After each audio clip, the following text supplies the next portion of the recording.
Basic concept of science में आप सबका स्वागत है।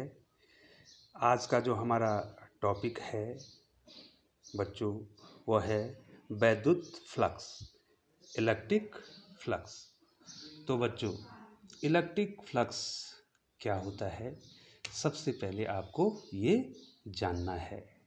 ठीक है बच्चों, इससे पहले जो है आपने जो वीडियो देखी थी उसमें आपने वैद्युत क्षेत्र की तीव्रता, ठीक है बच्चों, फिर उसी पॉइंट पर आ रहा हूँ बच्चों।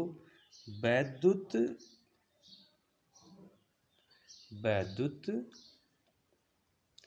क्षेत्र की वैद्युत क्षेत्र की तीव्रता को वैद्युत बल रेखाओं के द्वारा दिखाते हैं। वैद्युत बल रेखाओं के द्वारा दिखाया जाता है।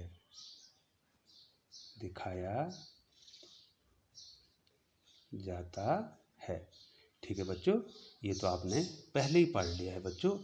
अब मान लीजिए जो है मैं फिर आपको बार बार इसको पॉइंट को डिस्कस कर रहा हूँ। यहाँ पर कोई पॉइंट चार्ज बिंदु आवेश Q है, ठीक है बच्चों, और इसका जो है R दूरी तक जो है इसका इलेक्ट्रिक फील्ड है। ठीक है बच्चों, इस पे हम क्या करते हैं, एक धन परीक्षण आवेश को रखते हैं।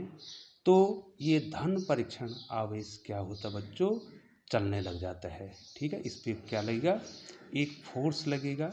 ठीक है बच्चों, और इस फोर्स की जो वैल्यू है वो हो जाएगी EQ, जो इसकी वैल्यू है। और इस फोर्स के कारण जो है ये इस प्रकार के मार्ग को अपनाएगा। ठीक है बच्चों, मान लीजिए ये O पर है, ये यहाँ पर P पर है। ठीक है बच्चों, अब ये P से चलना प्रारंभ करेगा। ठीक है बच्चों, तो हम क्या करते हैं, इस मार्ग पे जो है क्या खींच देते हैं, एक स्पर्श रेखा खींच देते हैं। और यही स्पर्श रेखा, ये टेंजेंट जो है हमने जो खींचा है, यही वैद्युत क्षेत्र को दिखाता है। ठीक है बच्चों, अब हम वैद्युत क्षेत्र को वैद्युत बल रेखाओं के द्वारा दिखाते हैं। ठीक है बच्चों, तो ये वैद्युत क्षेत्र किसने बनाया है, अब ध्यान देना आपको बच्चों, ये वैद्युत क्षेत्र किसने बनाया बच्चों, इस Q आवेश ने बनाया है। और इस वैद्युत क्षेत्र में किसको रखा आपने, परीक्षण आवेश को रखा यहाँ पे। ठीक है बच्चों, अब ये जिस मार्ग पे चला उस मार्ग मान से P से Q पे चला गया है, और इस मार्ग पे हमने यहाँ पे एक टेंजेंट, एक स्पर्श रेखा खींच दी, यही वैद्युत क्षेत्र की तीव्रता को दिखाएगा। अब आपको ये आवेश Q इसमें नहीं दिखाना है। अब बच्चों, जो आज का महत्वपूर्ण टॉपिक जो है आपके लिए मैं लाया हूँ, वैद्युत फ्लक्स क्या है। ठीक है बच्चों, जिस प्रकार से बच्चों आप यहाँ वैद्युत फ्लक्स पढ़ेंगे, उसी प्रकार से जब मैं चुंबक वाले चैप्टर में जाऊँगा तो वहाँ चुंबकीय फ्लक्स भी सेम ऐसे ही आपको पढ़ना है। फिलहाल आप वैद्युत फ्लक्स को जानिए बच्चों। तो बच्चों क्या होगा कि वैद्युत क्षेत्र में, ये वैद्युत क्षेत्र बना रहा हूँ बच्चों में, ये देखिए बच्चों, ये वैद्युत क्षेत्र हमने बना दिया। वैद्युत क्षेत्र में किसी पृष्ठ को आप रखेंगे। ठीक है बच्चों, कोई सा भी आपने एक पृष्ठ रख दिया। ठीक है बच्चों, मान लीजिए जो है बच्चों ये पृष्ठ हो गया आपका ABCD। ठीक है बच्चों, ये पृष्ठ जो है आपने वैद्युत क्षेत्र में रखा। ठीक है बच्चों, अब इस पृष्ठ के लंबवत, ठीक है बच्चों, माना इस पृष्ठ का एरिया S है। ठीक है बच्चों, तो पृष्ठ के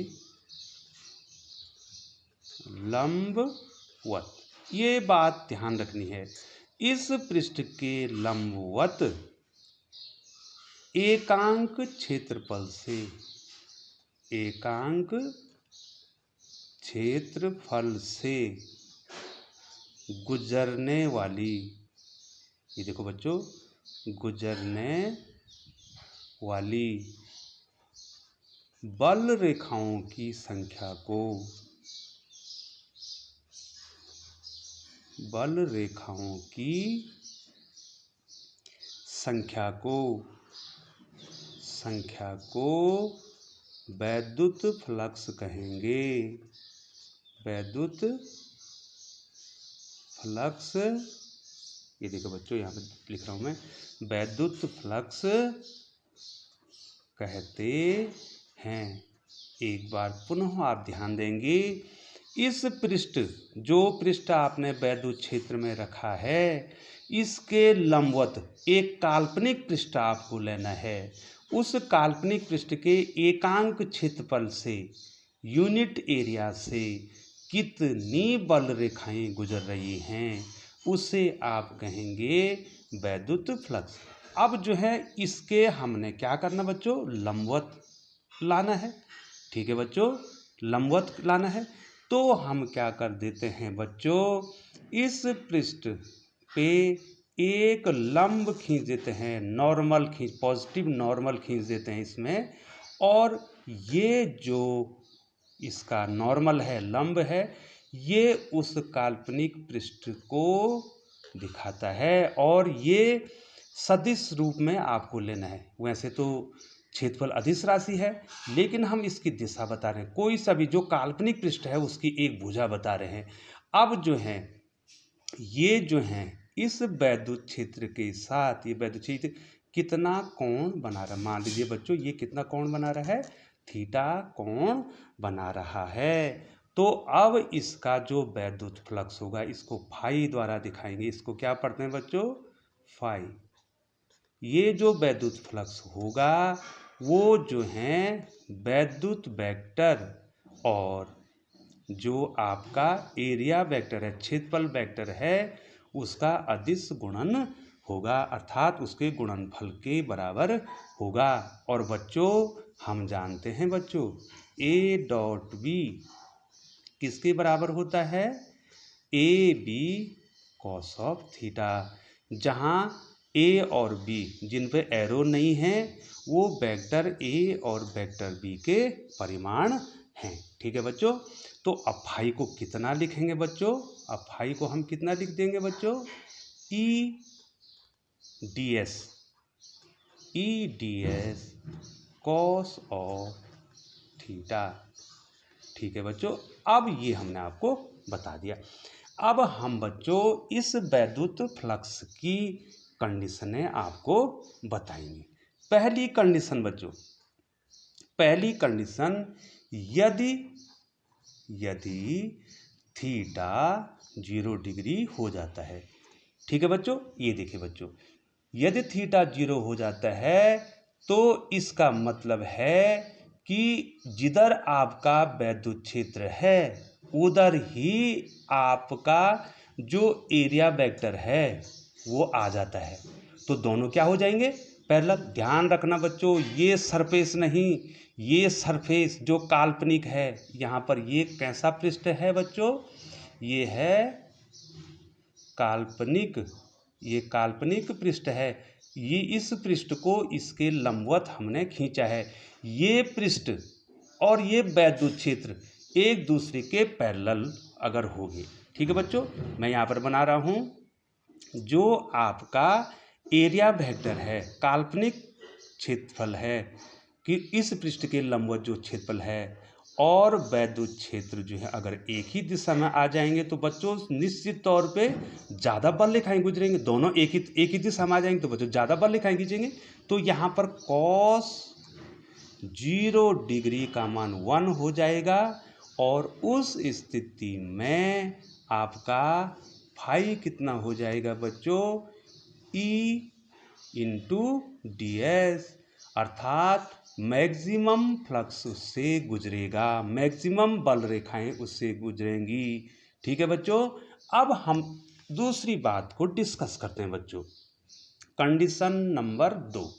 कंडीशन नंबर 2 बच्चों ये है, यदि किसी पृष्ठ के लंबवत खींचा गया जो काल्पनिक पृष्ठ है, अर्थात यदि ds तथा जो वैद्युत क्षेत्र है E है, इनके बीच 90 डिग्री का कोण बन जाता है। ठीक है बच्चों, यदि 90 डिग्री का कोण बन जाएगा, वो उसके लंबवत हो जाएगा, तो वैद्युत बल रेखाएं जो हैं बहुत कम हो जाएंगी, बल्कि जीरो ही हो जाएंगी।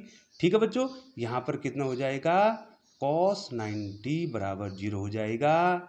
और आपका जो वैद्युत फ्लक्स है E D S into cos 0 degree, और ये फ्लक्स बच्चों कितना हो जाएगा, ई डी एस इंटू 0 बराबर 0। अर्थात अब मैं यहाँ पर बना रहा हूँ बच्चों, ये आपका वैद्युत क्षेत्र है।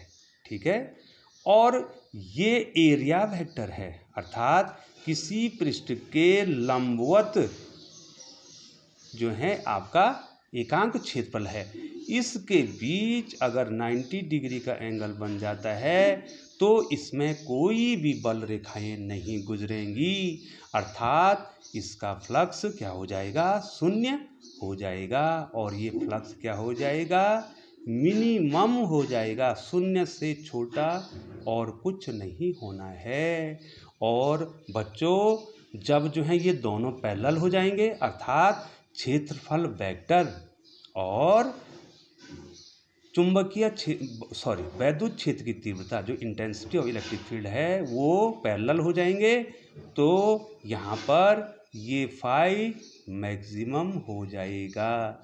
मैक्सिमम कितना हो गया, ई डी एस, और मिनिमम कितना हो गया बच्चों, 0 हो गया। फिर एक बार आपको बता दें बच्चों, फिर एक बार बता रहे हैं बच्चों, हमने वैद्युत क्षेत्र में कोई पृष्ठ लेना है, इस पृष्ठ का क्षेत्रफल कितना लिख रखा बच्चों, एस।